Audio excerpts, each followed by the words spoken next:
Audio Jungle.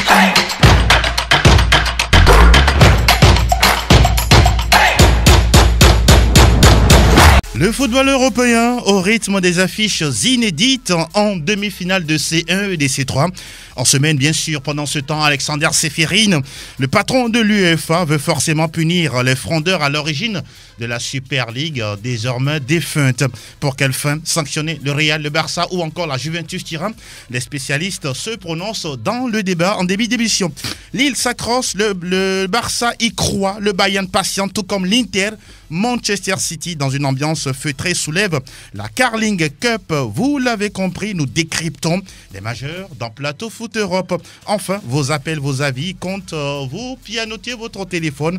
Vous choisissez les 92 sur 03 60 31 ou 97 24 26 26. Et vous y êtes. Nous accueillons ce matin Fifia Sogbavi. Elle est là. Bonjour, bienvenue Fifi. Bonjour Angelo, je salue le plateau et je n'oublie pas tous ceux qui sont câblés actuellement en train de me suivre. Le week-end s'est bien déroulé? Ça va, on était au terrain, on Ouais. a suivi les matchs de la D1 togolaise et je crois que pour tout journaliste sportif, c'est toujours bien de passer ces week-ends au terrain. Et Paris qui reste toujours dans la course au titre au niveau de la Ligue 1. Et Lille qui s'accroche. Ah oui, c'est de bonne guerre. C'est de bonne guerre. Delana Fatikoun, bonjour, bienvenue. Bonjour Angelo, bonjour le plateau, bonjour à toutes et à tous. Merci de répondre à notre invitation. Vous allez bien? Je vais très bien. D'accord. Franck Lunyama, il est là. Guten Morgen. Morgan Angelo, bonjour le plateau, salut chers auditeurs, on est bel et bien là. Ah, le week-end, ça s'est bien déroulé. On va dire, Ouais. on n'était pas au terrain, mais on était tout autour Dans les du couloirs, terrain, hein. dans les couloirs pour voir un peu comment ça se passe. Exactement. Anas PM et l'homme à devant, c'est le duo technique. Je suis Angelo Folique, numéro 665 de l'émission culte du foot européen sur la radio qui mouille les maillots. Nous, on va mouiller les micros. C'est désormais parti. Plateau Foot Europe, c'est ouvert. Le débat des spécialistes. Les grands joueurs automatiquement ne deviennent pas des grands joueurs. Il y a le cas Maradona. Un certain Mancini, il dit Balotelli court, il marche. Des anciens joueurs qui deviennent pour la plupart des grands entraîneurs, la preuve avec Zinedine Zidane, ce qui veut dire qu'ils ont forcément une autre façon de penser le football aujourd'hui. On n'est pas forcément obligé d'être un grand joueur pour être un grand entraîneur, ce que Mourinho a réussi. C'est le côté spirituel, magie, tout ça là. C'est vrai, nous sommes en Afrique, on va me dire que tout peut se passer, mais à 99%, vous gagnez le match sur le terrain. Et l'autre là, on va dire que c'est une chance qui vous a souri. Le débat des spécialistes. Nous parlons de ce feuilleton de la Super League. Entre-temps, oui, annoncé par les grands clubs européens. Au début, c'était 12. Après, il y a 3 qui en ont fait défection. Ensuite, elle a également suivi les retraits de d'autres clubs comme Arsenal, Tottenham. Et après, également d'autres escouades italiennes. Et puis, in fine, plus question de parler de Super League. Elle a été enterrée. Mais derrière, c'est que le président de l'UEFA veut punir les clubs frondeurs qui sont à l'origine de cette compétition, entre guillemets, mornée. Vous pensez qu'il a la raison de toujours penser comme ça? Non, pour moi, il veut tout simplement ou encore faire respecter l'UEFA parce que pour moi, aucune compétition n'est aujourd'hui sous la coupole de quelques clubs, si je peux me permettre de dire cela, parce que oui. Toutes les compétitions aujourd'hui sont toujours sur la coupole de soit la FIFA ou encore l'UEFA, la CAF ou encore la CONCACAF ou partout dans le monde. Maintenant, 12 clubs se sont levés pour dire qu'ils vont organiser une Super League entre eux. Maintenant, les raisons, on le sait très bien, c'est quand même l'argent qui est toujours le nerf de la guerre. Et puis, aujourd'hui, on sent que ce projet, on peut le dire, est à l'eau. Ce projet est mort. Mais si Alexander Ceferin dit aujourd'hui que lui et la FIFA et l'UEFA feront tout pour sanctionner ces clubs-là, je dis, c'est pour tout simplement se faire respecter, parce que ces clubs-là, quoi qu'on dise, même s'ils sont les plus grands clubs au monde, demeurent toujours sous la coupole de l'UEFA. Et donc, pour moi, ces clubs doivent véritablement être soumis au règlement.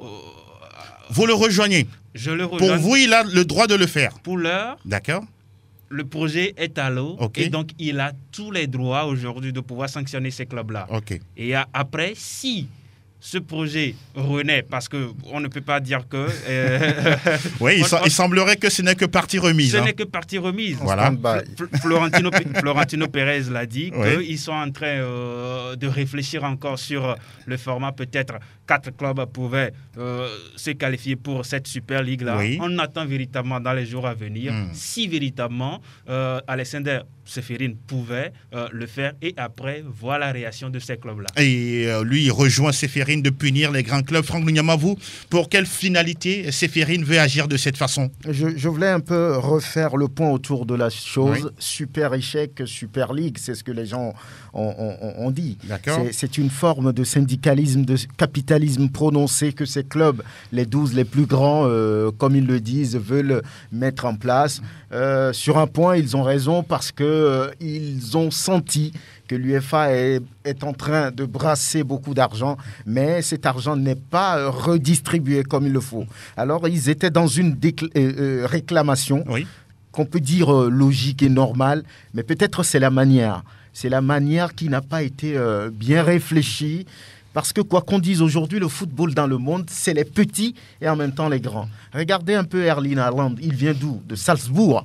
Aujourd'hui, tous les grands clubs courent derrière lui. Et il faut sortir de l'argent. Voilà, ce qui veut dire que les petits clubs, comme ils le disent, ont aussi leur place, on va dire, dans cette situation. Et cette rébellion entre griffes qui finalement a échoué fragilise un peu tous ces grands clubs. Le Real, le Barça, la Juve et puis tous les autres. Donc aujourd'hui, Alexander Ceferin, qu'est-ce qu'il veut faire? Il veut asseoir l'autorité de l'UEFA. Il veut dire que oui, nous sommes les patrons, c'est nous qui contrôlons tout. Créer la Super League, c'était lui manquer du respect, c'est ça? Bon, ce n'était pas lui manquer du respect. Comme on l'a dit, c'était, on va dire, une sorte de syndicalisme, une sorte de capitalisme prononcé pour ces grands clubs qui ont envie de gagner plus d'argent. C'est l'argent. Ce n'était pas lui manquer du respect, mais peut-être la démarche, peut-être, je ne sais pas, la façon dont ils se sont pris pour annoncer... C'est ça qu'il n'a pas aimé. C'est ça qu'il n'a pas... Parce qu'ils se disent, oui, nous, on est là, personne ne nous a considérés, et puis derrière, on dit, on va créer la Super League. Pour jouer ça sur quelle planète? C'est ce qu'il veut dire. Oui. Aujourd'hui, il veut asseoir l'autorité de l'UEFA. Mais je ne suis pas pour une sanction, parce que là, la menace qu'il a brandie, derrière, les clubs se sont rétractés. Il n'y a rien eu derrière. Peut-être prendre une sanction, c'est peut-être mettre de l'huile sur le feu. Donc, je crois qu'il faut plutôt aller à la négociation, discuter, aller voir tout ce qui peut se faire et décider peut-être d'augmenter un peu l'enveloppe, puisque celui qui gagne la Ligue européenne des champions a peut-être 120 millions d'euros et la Super League, c'est pratiquement 400 millions d'euros. C'est toujours tentant. Donc, il faut négocier au lieu aujourd'hui de vouloir encore brandir une sanction. Bon, je ne trouve pas ça opportun. Fifi, à l'analyse de tout ce qu'on a dit depuis le début de cette vraie fausse création de la Super League, et puis derrière, tous les clubs se sont rétractés. Pour vous, quel genre de sanctions Ceferin peut sortir quand il dit qu'il faut punir les clubs qui étaient à l'origine de cette création? Je ne saurais le dire. Peut-être qu'au niveau de l'UEFA, ils ont déjà des sanctions. Peut-être des sanctions financières, je ne sais pas. Je ne sais pas. Des sanctions prévues pour de telles situations, pour de telles frondes. Voilà, peut-être ils ont déjà ça à leur niveau. Mais moi, je reviens sur ce problème pour dire que moi, je suis tout à fait d'accord avec Ceferin quand il dit on doit sanctionner, on doit montrer quand même qu'il y a un organe qui gère le football européen. Vous pensez que ces clubs-là ont mal fait de sortir une telle idée? Ils ont manqué de respect à une institution. Pour moi, ils ont manqué de respect à une institution. Et ils doivent être sanctionnés pour cela. Oui, ils peuvent bien être les plus grands clubs d'Europe, mais ils sont quand même sous l'autorité d'une institution. Et quand on a un problème face à cette institution-là, il y a d'autres moyens que ce qu'ils ont montré la dernière fois. Pour moi, c'était une pagaille qu'ils ont organisée. Une pagaille? Oui, une pagaille organisée la dernière fois. Tout le monde savait que c'était un projet morné, que ça n'allait pas passer. Mais ce qu'ils ont fait là, pour moi, c'est manquer de respect à l'UEFA. Pour genre de sanctions, on pourra peut-être les exclure de la prochaine Ligue des Champions? Non, pour le moment, je ne crois pas qu'on irait jusqu'à les exclure de la prochaine Ligue des Champions. Sanctions financières? Moi, je n'ai pas les règlements de l'UEFA pour savoir réellement. Mais il doit y avoir quand même quelque chose qui montre qu'on a de l'autorité, même que l'UEFA a de l'autorité, même sur ces grands clubs-là. Vous savez, moi, je dis, quand vous êtes dans une institution ou bien dans une organisation, et quand il y a un problème, mais il faut trouver les moyens de discuter. Mais les présidents ont dit qu'ils ont longtemps discuté avec Séphérine, mais il n'a jamais écouté. Bon, mais il faut continuer par discuter. Il faut continuer. Aujourd'hui, à moins que vous ayez vraiment les moyens de pouvoir faire fléchir cette institution. Ils ont montré qu'ils n'avaient pas les moyens de pouvoir faire fléchir l'UEFA parce qu'ils ont commencé un truc, ça n'a même pas duré. Bon, ils travaillaient peut-être en amont depuis plusieurs années, eux-mêmes ils disent. Est-ce que l'UEFA, par endroit aussi, n'a pas menacé trop les clubs après, ils se sont rétractés? Oui, parce que l'UEFA était dans son élément et savait que ces clubs-là auraient véritablement du mal à pouvoir mettre en exécution ce qu'ils ont préparé. Parce qu'ils ne sont pas dans une autre association que l'UEFA. Voilà, ça. Justement. Maintenant, s'ils avaient les moyens, pour moi, s'ils avaient véritablement les moyens de pouvoir faire fléchir l'UEFA, là, je me dis, vous sortez, vous avez les moyens et vous faites quelque chose qui va totalement à l'encontre de l'UEFA et vous avez beaucoup de soutien derrière vous. Et là, on peut mais là, ils savaient pertinemment. Moi, je me dis, ils savaient pertinemment qu'ils n'avaient pas les moyens. Et ils ont quand même annoncé le truc, ça a fait du buzz. Maintenant, il se traite, l'UEFA est dans son droit de vouloir l'essentiel. Ce qui est vrai, c'est qu'on ne sait pas ce qui s'est passé juste derrière. Les clubs ont démissionné en cascade.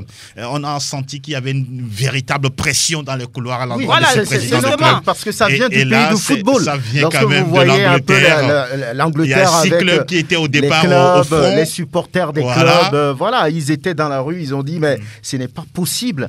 Tout ça, là, c'est déshonorant. Donc, avec toutes ces puissances de pression menées, on va dire, au pays du football, ces clubs anglais ne pouvaient que reculer. Et moi, déjà, pour le fait qu'ils aient reculé, c'est une forme, on va dire, de sanctions qu'ils se sont infligées eux-mêmes. Vous parlez des clubs ? Oui, je parle des clubs. Parce qu'aujourd'hui, l'UEFA, pour peut-être asseoir une certaine paix dans ce monde du football, n'a plus besoin de sanctionner. Ils se sont sanctionnés. Ils se sont auto-sanctionnés.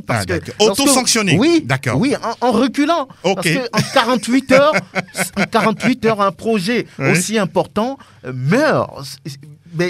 Mais n'oublions pas, Franck Lunyama, ces clubs-là qui ont voulu créer la Super League, ce sont ces mêmes clubs qui font gagner énormément de l'argent à l'UEFA. Oui, bien sûr, mais vous reconnaissez cela ? Je parlais de distribution, de redistribution de ce qui est gagné, et qui ne fait pas, on va dire, chaque fois des comptants. Donc, ils avaient le droit quand même de réclamer, mais c'est peut-être la manière qui n'était pas bonne. Est-ce que l'UEFA, par moment aussi, ne triche pas les clubs quand on sait que la redistribution n'est pas équitable au niveau des droits télé ? Oui, on sait qu'on est dans un monde capitaliste. Et puis, lorsque vous voyez l'organisation que fait l'UEFA autour des différentes compétitions, il faut également beaucoup de moyens. Exact. Il faut beaucoup de moyens pour le faire. Et là, il faut rappeler à ces clubs aussi de circonscrire, de réduire un peu leurs dépenses. D'accord. Vous faites allusion au transfert fait sur les joueurs. C'est trop. Ils sont endettés de la tête aux pieds.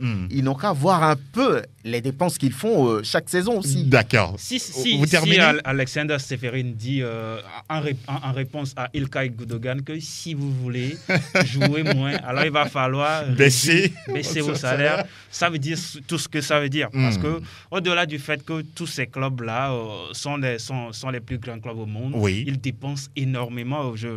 Vous rejoignez Franck, oui. Ils dépensent énormément d'argent à travers les transferts et puis les salaires et tout. Mais ces clubs-là, on se pose toujours la question, où trouvent-ils les moyens pour faire tout? Les banques sont là. Les banques sont là, oui, mais ce sont également les clubs les plus endettés au monde. Ça, c'est vrai. Et donc aujourd'hui, il faut trouver un moyen de pouvoir restructurer le football.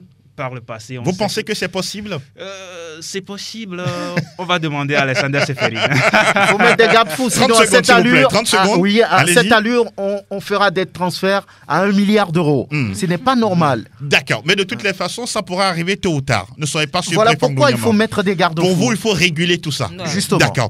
On va lire quelques réactions sur la page Facebook. C'est Chanceler Algor qui dit ce projet de Super League, ce sont les grands clubs qui ont eu l'occasion de le faire sortir et qu'il faut font gagner de l'argent à l'UEFA et ce projet est né de l'insatisfaction de ces clubs quant à la redistribution des revenus que l'UEFA engrange sur ces clubs. Et il dit en terminant, cet échec dont tout le monde se vante aujourd'hui, à mon avis, n'est qu'un recul pour mieux sauter. Affaire donc à suivre. Et désormais, nous ouvrons une autre page dans l'émission.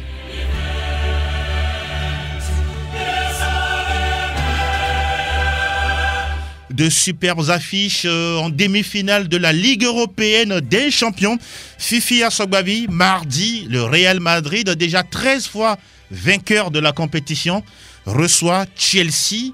Pour vous, cette rencontre, quand vous pensez à cela, qu'est-ce que vous pouvez dire là-dessus? Je suis juste au milieu parce que le Real Madrid avec la Ligue des Champions, c'est une histoire d'amour, tous nous le savons. Même cette saison, le Real Madrid n'était pas au mieux de sa forme sur le continent européen. On a dit avec beaucoup de blessés entre-temps, et toute sa défense pratiquement qui n'était pas là, des joueurs blessés. Mais cette équipe a réussi quand même à se hisser en demi-finale. Ça veut dire qu'ils ont l'ADN de la Ligue des Champions. Et maintenant, en face, il y a une équipe totalement renouvelée. Pas renouvelé en termes d'effectifs, mais en termes de mentalité par le nouveau coach qui est arrivé. Et depuis, on voit une équipe de Chelsea qui ne perd plus, même si en quart de finale, match retour, ils ont perdu face à Porto. Ils avaient déjà assuré pratiquement leur qualification. Et cette équipe qui a un mental de fer avant d'affronter le Real. C'est pourquoi je me dis, je n'ose pas donner l'avantage à une ou à l'autre équipe. Je suis juste au milieu. Et je crois que ça va être une rencontre palpitante et compliqué de dire qui l'emportera à la fin. Chelsea, face à l'équipe de Zidane, Tourelle peut le faire. On a pratiquement envie de dire qu'il a été en finale avec le Paris Saint-Germain l'année dernière. Il a envie également de faire du mieux avec cette équipe de Chelsea. Naturellement, pour tout coach, c'est quand même jouer ou bien encore gagner la Ligue des Champions. Ça a toujours été une ambition pour ces grands coachs-là. Maintenant, ça va se faire sur le terrain et ce sera face à l'équipe de Zinedine Zidane qui connaît très bien cette compétition pour l'avoir gagnée en tant que joueur et en tant que coach. 3 fois d'affilée, on ne va plus revenir là-dessus. Mais je crois, Fifi a dit quelque chose tout à l'heure, que cette équipe de Real Madrid cette saison, on sait que c'est une équipe qui n'est véritablement pas au top. Mais dans cette compétition, c'est elle qui a réussi, surtout à éliminer Liverpool quand s'attendait avec... Vous voyez le Real en demi-finale cette saison? Personnellement pas, au vu des performances qu'ils ont eues, même déjà en match de poule. C'est une équipe qui a vraiment patiné, mais à la fin a réussi à décrocher sa qualification. Et même pour Chelsea, c'est vrai que depuis quelques semaines, avec Thomas Tuchel, c'est une équipe complètement remaniée, surtout au niveau mental, qui a retrouvé ses esprits avec un football, même si ce n'est pas forcément chatoyant, mais les résultats, on compte beaucoup plus les résultats pour les coachs. Et donc à la fin, Tuchel est arrivé en milieu de saison et aujourd'hui, voilà lui qui est en train de... au niveau des demi-finales de la Coupe européenne, ce n'est pas donné. Mais face à Zinedine Zidane mardi, je crois qu'il va falloir être très concentré de la première jusqu'à la dernière minute sur cette double confrontation parce que derrière, c'est une équipe qui, même si dans le jeu, ça ne va pas, c'est une équipe qui peut faire très mal à tout moment, notamment avec Karim Benzema qui, depuis le départ de Cristiano Ronaldo, est là, qui assure cette attaque, même si le week-end, ça n'a pas forcément été le cas. Mais dans l'histoire de cette compétition également, on sait que Real Madrid, c'est quand même sa compétition, et à Chelsea de pouvoir créer l'exploit. Et Zinedine Zidane n'a pas encore gagné face à Thomas Tuchel. Peut-être ce sera l'occasion, on ne sait jamais. Et Thomas Tuchel également pourra faire de même face à ZZ. On va parler de ce match Manchester City face au Paris Saint-Germain. D'aucuns parlent du match choc de cette saison. 2 équipes XXL. On pourra dire nourries, biberonnées par des fonds qataris et émiratis. Cette explication vous dit quoi, Franck Lunyama? Mais c'est un peu, on va dire, la crème par rapport à ces demi-finales, à ce dernier carré. Paris Saint-Germain face à Manchester City. On sait qu'on a deux entraîneurs qui ont de l'expérience. Quand on prend Mauricio Pochettino qui a joué une finale de la Ligue européenne avec Tottenham il n'y a pas très longtemps. Quand on prend Pep Guardiola qui a gagné plusieurs fois cette compétition avec le Football Club Barcelone, même si depuis qu'il est arrivé au niveau des Citizens, il n'a pu faire la différence, toujours éliminé en quart de finale. Cette fois, c'est une étape de plus. Et il vient de gagner la League Cup. C'est un entraîneur qui est en confiance avec son effectif ces derniers temps et il compte passer le cap du Paris Saint-Germain qui également de son côté a envie d'aller disputer une deuxième finale et pourquoi pas gagner la compétition. Donc lorsqu'on prend l'effectif des deux clubs, il y a de la matière, il y a de l'expérience, il y a de la technique, du vécu pour que ça bascule d'un côté comme de l'autre. Maintenant, je sais que Pep Guardiola, lorsqu'on retourne un peu dans le passé sur ce qu'il a fait avec le Barça, quand il arrive à ces genres d'étapes, il est difficile à battre. Donc, deux équipes en confiance. Moi, je me dis que ça fait un peu 50-50 ou bien 51-49 pour Manchester City. Ah oui, il s'est enfin décidé. 51-49 au lieu de 50-50. Fifi, quelles sont les forces du PSG face à City? Moi, je dis que le Paris Saint-Germain arrive quand même au grand complet. C'est depuis le début de la Ligue des Champions cette saison. C'est la première fois qu'on va retrouver parce que c'est vrai que hier, Mbappé a eu une petite béquille, mais devrait être opérationnel pour le match de mercredi. Et Marquinhos également revient de blessure. Il n'y a que Bernat qui, depuis le début de la saison, était déjà out. Donc, c'est une équipe pratiquement au grand complet du Paris Saint-Germain qui va affronter Manchester. C'est déjà un bon point parce qu'on n'a plus vu ça depuis un moment. Et puis, mentalement, cette équipe, cette saison, en Ligue des Champions, on voit quand même une équipe plus aguerrie mentalement. Je ne sais pas si c'est l'arrivée de Pochettino, mais depuis, on l'a vu face au Barça, au match retour, il y a quelques années, cette équipe du Paris Saint-Germain, face au Barça, au match retour, aurait peut-être pris beaucoup plus de buts que ça. Et face au Bayern, au match retour, où le Bayern devait marquer un second but pour se qualifier, on l'a vu jusqu'au bout. Et mentalement, ils étaient là jusqu'au bout. Donc, le furtif et puis le mental, qu'a cette équipe cette saison, ce sont deux éléments pour moi, avec la qualité de ces joueurs, ce sont des éléments pour moi qui peuvent permettre à cette équipe de Paris Saint-Germain de franchir l'étape. Mais ce sera un match difficile parce qu'en face, quand même, c'est une équipe ultra offensive de Manchester United et de Manchester City que nous avons, qui sont capables de marquer énormément de buts. Et voilà, donc il va falloir faire très, très attention à cette... Et la défense du Paris Saint-Germain doit faire très attention. Angelo, si vous permettez, sur le match Real-Chelsea, oui. C'est une affiche intéressante aussi. Vous avez parlé également de la dynamique qui anime les Blues depuis l'arrivée de Thomas Tuchel. Il a dû changer un peu la philosophie de jeu avec les mêmes joueurs. Il engrange plus de résultats. Une seule défaite, on va dire, je ne sais pas, plus d'une dizaine de matchs. Deux matchs. Oui. Voilà, c'est quelqu'un qui sait ce qu'il fait là où il va. Et puis, psychologiquement, il n'a jamais perdu face à Zinedine Zidane. Mais le plus difficile pour Thomas Tuchel, c'est que quand le Real arrive à ces genres de niveau, il est comme dans un couvent et c'est difficile de pouvoir battre le Real de Madrid à cette étape. Donc, on a l'impression, ou bien on a envie de dire que la Ligue des Champions, c'est un peu la dada du Real Madrid.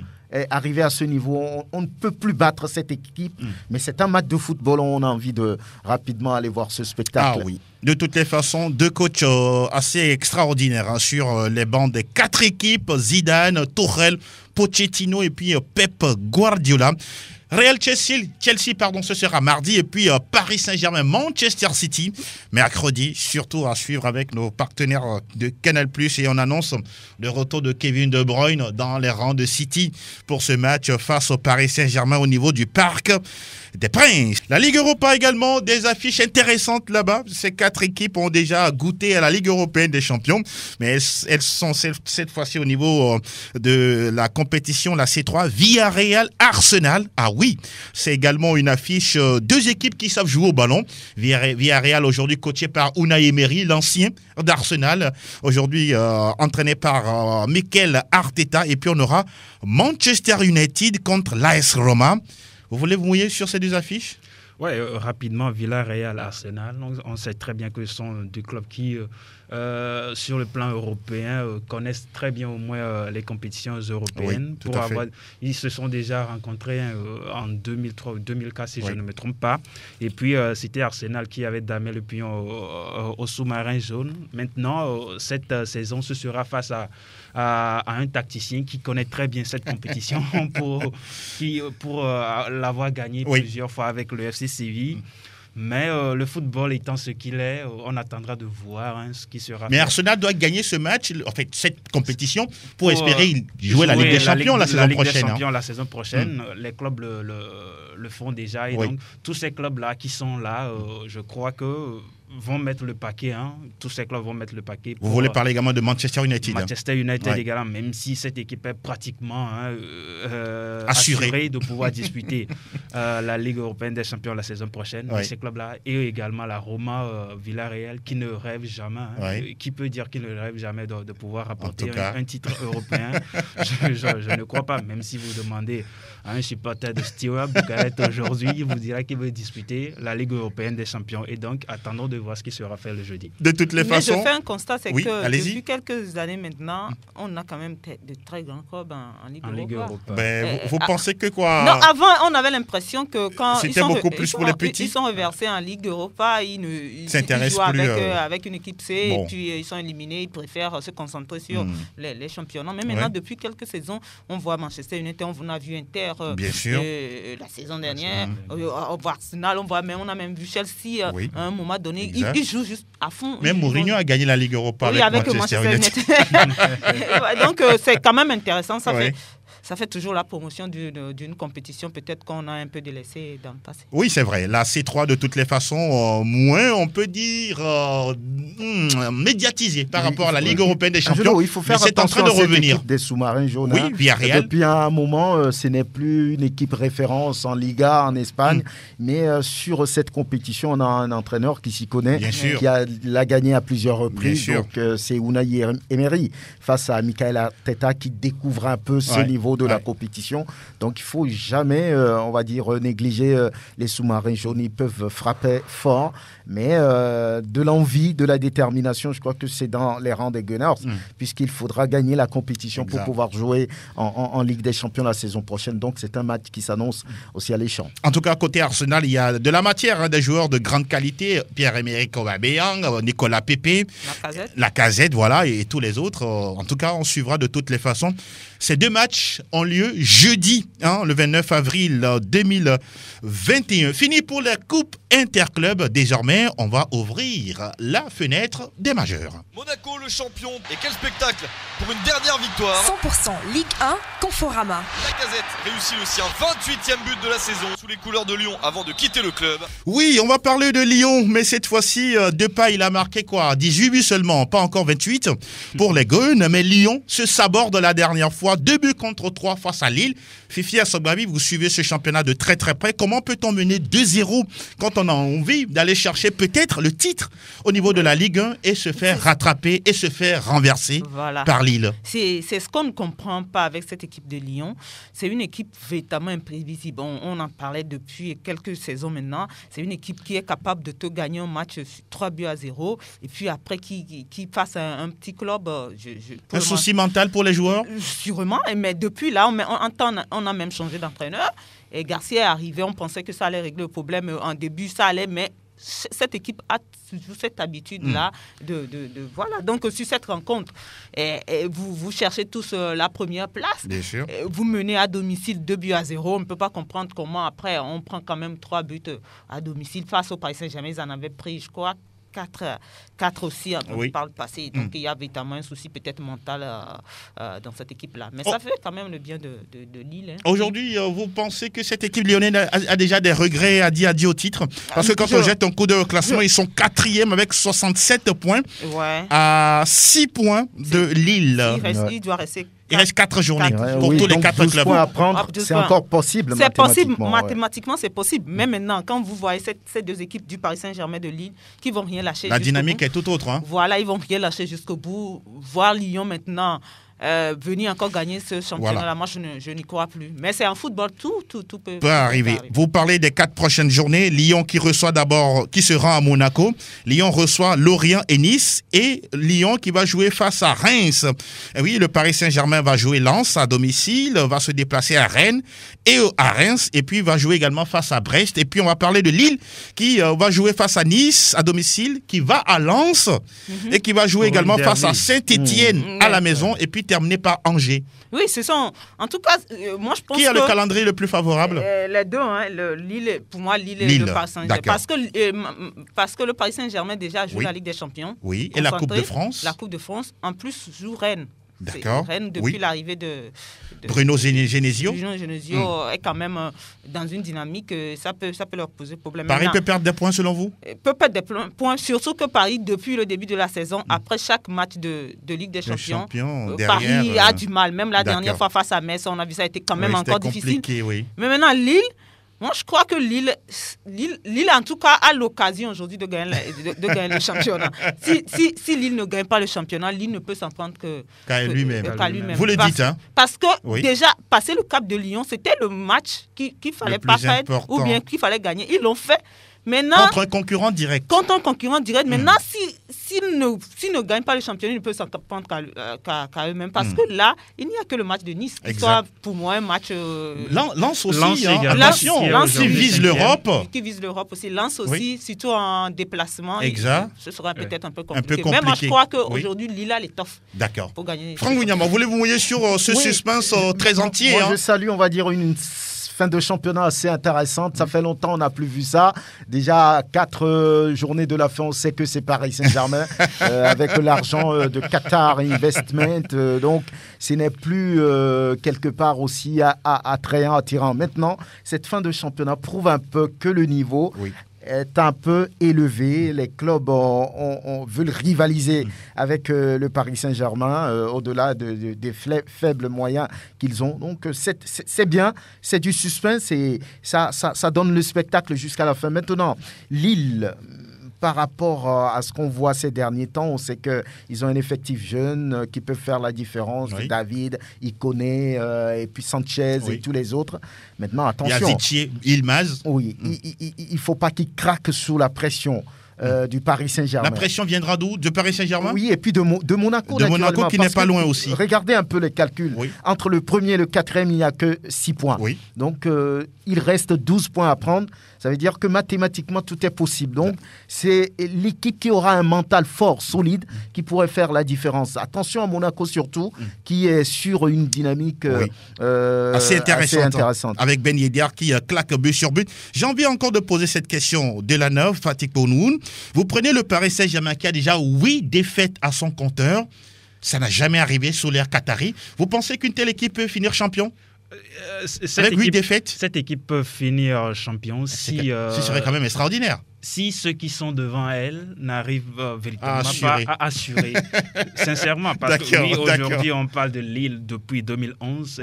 C'est une équipe qui n'a plus touché à cette joie d'être champion avec les générations Eden Hazard et tous les autres. Maintenant, ils ont l'occasion de pouvoir remporter à nouveau ce championnat. À eux de mettre toutes les chances de leur côté. Hier, on a vu à la fin, après avoir renversé Lyon, leur entraîneur, Christophe Galtier, qui s'est également renversé par terre, on l'a vu. C'est une image... C'est l'émotion. C'est une image qui a fait le tour du monde. Ce qui veut dire qu'aujourd'hui, c'est vrai, ils ont l'ambition d'aller chercher ce championnat, mais il y a également la pression. Il va falloir gérer toutes ces pressions-là, transformer ces pressions négatives en pressions positives pour aller chercher ce championnat-là. Fifi, j'ai envie de vous poser cette question. À quoi va jouer Monaco dans cette lutte pour le titre? Actuellement, les Monégasques sont 3e au classement à 2 points de Lille. Ouais, c'est le meilleur club en 2021 en Ligue 1. Ils gagnent tout mais ils sont en train de chercher le titre. Ils l'ont dit clairement qu'eux aussi ils veulent le titre. Et comme l'a dit tout à l'heure Franck, mais ils sont à 2 points du leader. Ils en sont à 11 points et Lille a 13 points. Il reste encore 4 matchs à jouer. Tout est possible. Et moi, je crois que même Monaco, dans sa tête, en tout cas dans la tête des dirigeants ou bien des joueurs de ce club-là, c'est le titre maintenant. S'ils n'arrivent pas au moins une place européenne pour jouer la Ligue. En tout cas, chapeau à Nico Kovac, qui fait un formidable boulot avec les Jovetic, Ben Yedder, vers l'Allemand Kevin Volland. Ah oui, intéressant. Il y a le Russe aussi. Le Russe Golovin. Oui, sans oublier également Diata, Crépin Diata, l'international sénégalais. Qui apporte son Fabregas, exactement. Alors, au classement, on peut jeter un coup d'œil? On peut jeter un coup d'œil au classement. Lille est en tête avec son 13 points. En deuxième position, le Paris Saint-Germain vient avec son 12 points. Monaco est troisième avec son 11 points. Et Lyon, quatrième avec son 7 points. Lens, cinquième avec 56 points. Et puis en bas, il y a Nantes, 31 points. Nîmes, 31 points. Et puis Dijon, je crois que c'est quasiment fait. 18 points. Pratiquement. Et la semaine prochaine, on reviendra sur le cas de Bordeaux, qui est une équipe aujourd'hui complètement décimée par la crise financière parce que leurs propriétaires les a lâchés. Avant le début. Attention. Voilà. Et puis au classement des buteurs, on a Mbappé qui est à 25 buts et Depay 18 buts et puis Ben Yedder Monaco qui est également à 18 buts. Bon, on va pas faire de jaloux. Marseille a gagné au passage, 3 buts à 1 face à Reims. Voilà, c'est si bon à noter, n'est-ce pas, Viviane Sagbabi? C'est à noter. Fini pour la Ligue 1 française. Cette fois-ci, on file en Outre-Pyrénées. Salta el Madrid, salta el Barça, arranca el clásico.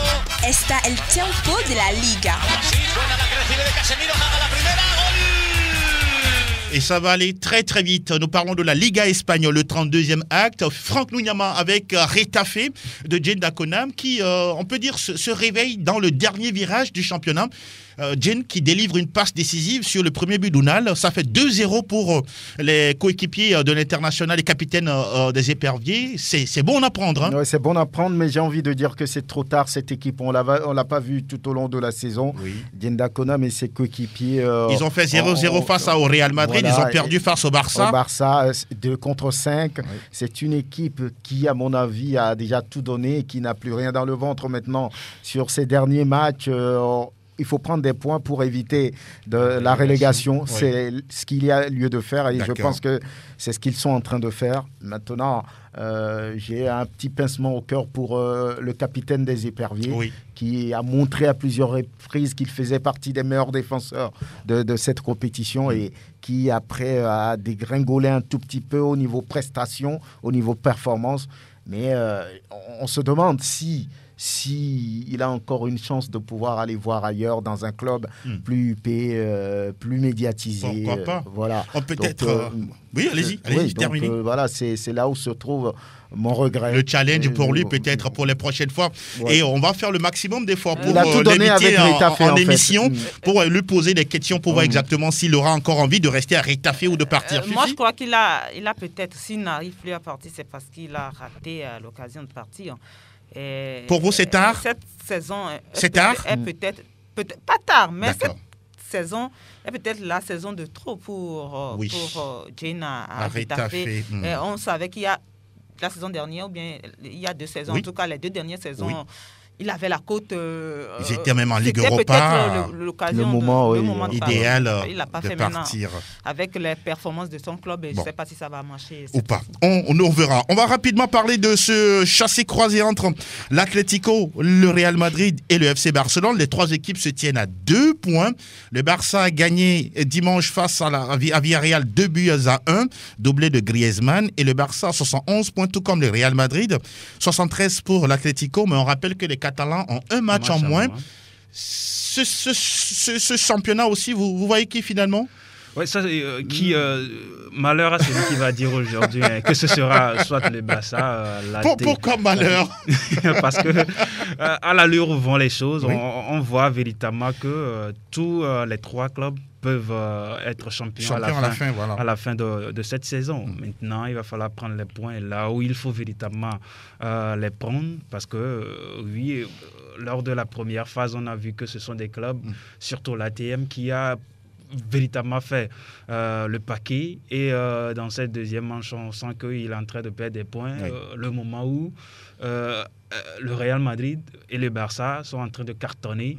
C'est vraiment difficile pour cette équipe de Diego Simeone et aujourd'hui on sent que cette équipe a le feu aux fesses parce que talonné véritablement par le Football Club Barcelone qui se trouve aujourd'hui à 2 points, qui a également un match à moins. La course s'annonce pour moi très alléchante. Très alléchante parce que le Barça, le Real peut avoir mal après avoir perdu 4 points contre des équipes à sa portée, Betis et puis Retafe, donc ça pourrait compter à la fin. Pourquoi pas? Et puis la TM, c'est une déception. Hein. on va revenir là-dessus. Le championnat n'est pas encore terminé. Jeudi, Barça-Granada a donc l'occasion pour le FC Barcelone de prendre la tête justement de la Liga. Et puis on rappelle ce rendez-vous très important dans l'agenda. 8 mai 2021, le Barça reçoit l'Atlético de Madrid pour le compte de la 35e journée. Le match décisif justement pour le titre peut-être du côté de la Liga espagnole. Le Barça doit gagner ce match. Bon. Peut gagner ce match. On va rester là, Fifi. On aura tout le temps de parler. On va filer désormais en Outre-Rhin. Herzlich willkommen zum Bundesliga. Alles über Bundesliga. Alors, l'information du côté de la Bundesliga, c'est que Robert Lewandowski est de retour à la compétition. Il est de retour, c'est ce que les supporters du Bayern Munich attendaient. Oui. Il est sorti du banc, il a encore marqué un but dans un match très compliqué où le Bayern, de façon surprenante, a été battu par Mayence. Ça n'arrive pas tous les jours. Oui. On ne peut pas être meilleur sur toute une saison. N'est-ce pas? Donc, il faut que ces jours de détresse arrivent souvent dans la vie de ces grands clubs. C'est ce qu'on a constaté la dernière fois. On le sent dans votre voix. Ouais, c'est ce qu'on a constaté la dernière fois parce que le Bayern 2-0. Bonjour à Prosper également. Voilà, donc heureusement que ça n'agit pas sur la course vers le titre. C'est juste peut-être, on va dire... quelques jours de patience avant d'aller vers le 9e puisque Leipzig avait gagné également. Voilà. Donc avant d'aller vers le 9e titre d'affilée en Bundesliga. Bon, c'est qui est sûr, c'est fait. C'est fait, il n'y a pas grand-chose à dire. Donc Mayence qui gagne 2 et derrière Leipzig qui fait le travail également face à Stuttgart. 2-0 et le Borussia Dortmund qui ne veut pas mourir aussi est allé gagner sur le terrain de Wolfsburg 2-0 aussi. Lorsqu'on prend Leverkusen-Francfort, Leverkusen a dominé Francfort 3-1. Un but partout entre Hoffenheim et Fribourg, Union Berlin, Werder Brême.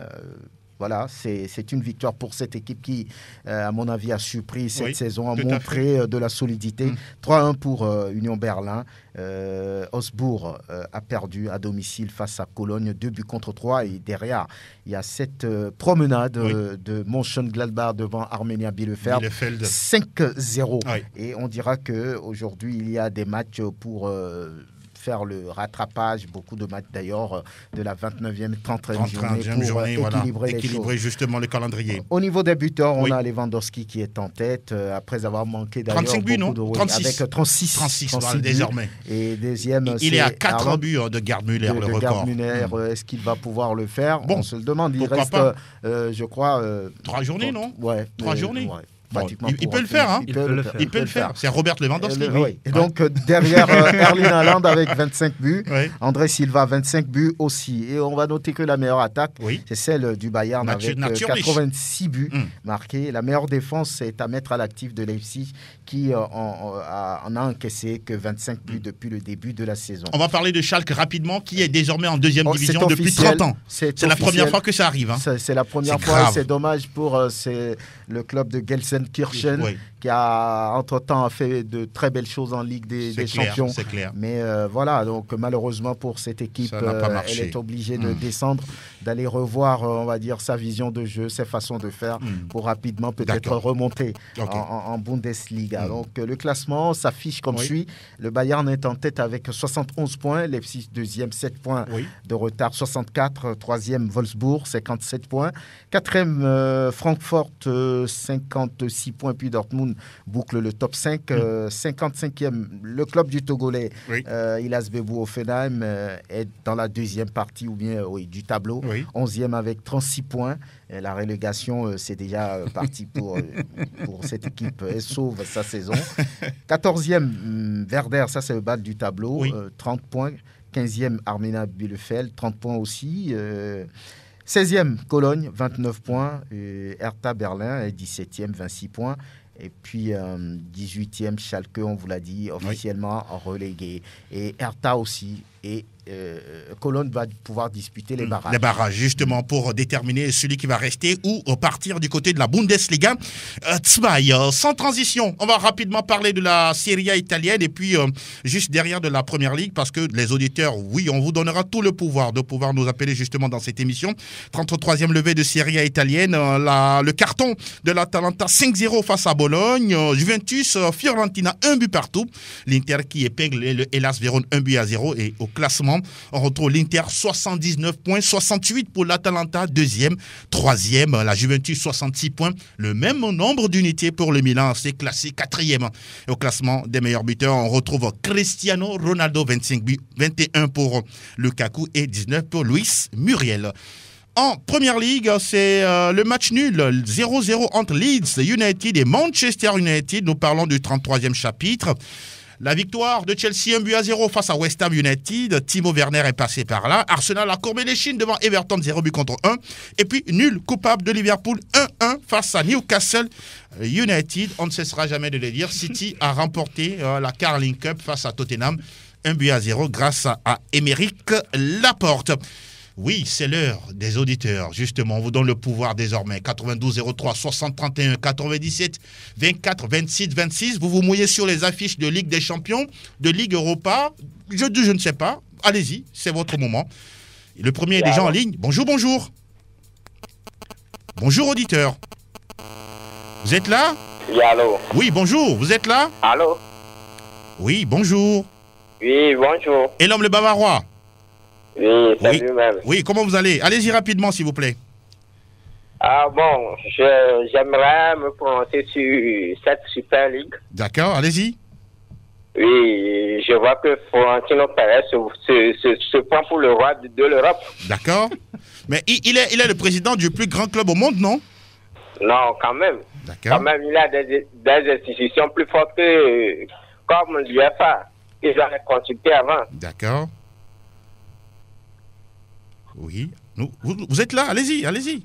Oui, allô? Oui, allez-y. Oui, j'aimerais me prononcer sur notre défaite pour la dernière fois. Oui, face à Mayence. Oui, nous avons un peu eu du mal à rentrer dans le match, oui. Mais nous remercions le Robert Lewandowski pour son but. J'espère qu'il pourra égaler le record de Gazulay. N'est-ce pas? Ok, je salue le plateau et je salue tout le monde. Merci beaucoup, Elom. À très bientôt. Le Bayern n'est pas en Ligue des Champions cette année, éliminé par le Paris Saint-Germain. Peut-être l'occasion cette année pour les Parisiens de remporter la C1. On verra tout ça. Bonjour, auditeur. Alors, bonjour, Angelo. Oui, vous allez bien? Je vais très bien. Bonjour, le plateau. Oui. Bonjour. Le nom? C'est B-Point. Oui, B-Point Daoun. Oui, allez-y. En fait, moi, je vais m'adresser à mon club, mon cher club, FC Barcelone. Hein. Oui. Et je vais prier beaucoup que tous les matchs qui lui restent devant, il n'a qu'à tout gagner. S'il gagne tout, il sera champion d'Espagne. Hein. N'est-ce pas? Et ça va aller aussi. Ça va aller vraiment. C'est bien noté. Merci et bon courage également à vous en cette période de jeûne du côté justement de la famille musulmane. Auditeur en ligne, bonjour. Bonjour. Oui, le nom s'il vous plaît? C'est Mancunien. Dodi. Oui, mon frère. Allez-y, Dodi. Je salue votre plateau. Oui, le plateau vous salue. Vous êtes en demi-finale de Ligue Europa. Hein? Ah oui, oui. Face à l'AS Roma. Oui, on va sauver la saison. Ah, d'accord. Ah, ça c'est intéressant. Je dis un grand merci à votre plateau pour tout ce que vous nous fournissez concernant l'Europa League, la Champions League et sur le monde entier. Voilà. Je vais prononcer sur la Super League. Oui, allez-y. Et franchement, même si Florentino Pérez est le président le meilleur club au monde actuellement. Oui. Il faut savoir aussi que vous n'êtes pas la seule au monde, vous n'êtes pas le seul président de chaque club. Vous pensez que c'est égoïste de sa part? Oui, c'est égoïste de sa part. D'accord. Franchement, je ne sais pas pourquoi le football a changé ces derniers temps, ce qui nous apporte. On ne comprend plus rien. D'accord. Mais on verra. On va voir ce que ça va donner. Voilà. Parole de sage. Merci Dodi. À très bientôt. On va prendre quelqu'un, oui, Anas qui s'affaire de l'autre côté. Oui, bonjour. Bonjour à tout le plateau. Bonjour. Oui, bonjour, le nom? Joël Aïe à l'appareil. Oui, allez-y, le Mancunien. Juste vous dire bonjour. Félicitations encore une fois pour le débat de ce matin. Merci. Je ne peux pas quand même passer à côté de cette histoire La Super League, moi je pense qu'il faut forcément qu'un jour ça arrive. Et n'oubliez pas, on parle de super échec, ce n'est pas encore un échec, c'est juste une pause. Ils sont en train de remûrir ce qu'ils ont lancé. Ça a reculé pour mieux sauter. C'est un échec, Joël. Oui, bon, ils ne pas bien préparé comme ça, mais c'est quand ils reviendront au devant de la scène qu'on comprendra que ce n'était pas réellement un échec. Alors, juste dire aussi que l'inconstance de mon club très cher, Manchester United est en train de donner comme ça le titre à City. Ah, d'accord. Avec ce nul, hein. En demi-finale, que City soit rassuré, on fera le job. D'accord, c'est bien noté. Je ne vais pas raccrocher sans dire un bonjour à tous les techniciens, surtout celui qui est derrière la caméra et l'homme à devant. Et l'homme à devant, justement. Et aussi à notre jeune ami, Sassou Atiogo, l'arbitre qui fête aujourd'hui un an de plus. D'accord. Merci beaucoup, Joël Aïe. Merci, à très bientôt et bon courage. Merci, à bientôt. Quelqu'un d'autre? Oui. Allô? Oui, bonjour. Allô? Oui, vous êtes là? Allô? Vous êtes en direct, hein? Bonjour. Ça va, c'est Anas le Madrilène. Anas le Madrilène. Anas le Madrilène. Oui, allez-y, allez-y. Oui, j'aimerais juste parler de le Real Madrid. On disait toujours que malgré sa lenteur, le Cameroun finit par atteindre le sommet du fromager. Nous sommes presque à l'agonie, mais quand même, on aura l'arrivée de la Ligue européenne des champions dans notre poche. D'accord. C'est le message que j'ai apporté au plateau ce matin. Et je pense que le plateau a bien reçu votre message. Alors, je vous reçois mal. Oui, le plateau a bien reçu votre message, Anas le Madrilène. Bon, s'il vous plaît. Vous n'avez pas le retour. C'est message bien reçu. Bien reçu, bien reçu. Le réseau, là. On va prendre quelqu'un d'autre derrière le Anas de Madrilène, qui dit, quelle que soit la démarche du caméléon, il finira par toujours atteindre le sommet du fromager. Ah oui, intéressant. Vous êtes là, bonjour auditeur. Je suis là, bonjour la famille. Oui, Gérardson, allez-y rapidement s'il vous plaît. Adi Gassier de Sport FM, ça fait bon temps. Oui, ça va. En tout temps, j'étais... merci. Mais ça va. Ah ouais, ça va un peu bon pour nos confrères, c'est-à-dire les Barcelonais. C'est ça qui fait que Corée apparaître cette fois-ci très, très, très rapide. Donc, on va continuer à appuyer pour nous. D'accord. Parce que ces derniers moments en championnat, ça ne donne pas ce qui nous a promis le coach. Oui. C'est-à-dire, il dit que tous les matchs qui sont restés, ce sont les finales. Ce sont les finales. Mais puis les finales, c'est fait quoi? C'est à gagner, c'est pas à jouer. Mais il arrive là-bas à jouer, mais il n'arrive pas à gagner. Mais je vais parler de cette confrontation de Chelsea et puis Real Madrid qui fait un peu peur. Oui, un peu plus vite. Ça fait un peu peur, c'est-à-dire que la jeunesse du côté de Chelsea, ça joue. Ils sont vraiment déterminés. Mais seulement, nous avons l'expérience dans notre âge pour pouvoir donner ce qu'il faut le maximum. Vous l'avez dit à cet état. Aïe, aïe, aïe. Il a été coupé. Il peut encore revenir. Oui, on est encore là pour quelques minutes. Quelqu'un derrière Gérardson. Bonjour. Bonjour le grand de valeur. Oui, Faustin. Ah oui. Le voisin, comment ça va chez toi? Je pète la forme. N'est-ce pas? Dis-moi, qui est le deuxième du championnat Espagne? Le deuxième? Oui. C'est le Real Madrid. Est-ce que confrontation compte? Confrontation compte? Oui, ça compte naturellement. Ça compte toujours. D'accord. En Espagne, ça compte toujours. Le Real a gagné. Ça compte quand il s'agit de première place. Non, de toutes les façons. Bon, laisse tomber. Je demande aux Madrilènes de s'occuper de leur force. Ne pas laisser Barça pratique. Ah, d'accord. Quand nous on vient en Lille, on ne s'occupe jamais de Real Madrid. Nous, on s'occupe. Chacun n'a qu'à regarder dans son affaire. D'accord. Ça veut dire quoi, ça, Gérardson? Qui est l'entraîneur le plus titulaire? C'est pas Pep Guardiola comme le dit. 31, n'est-ce pas? D'accord, oui. C'est 31? C'est 31.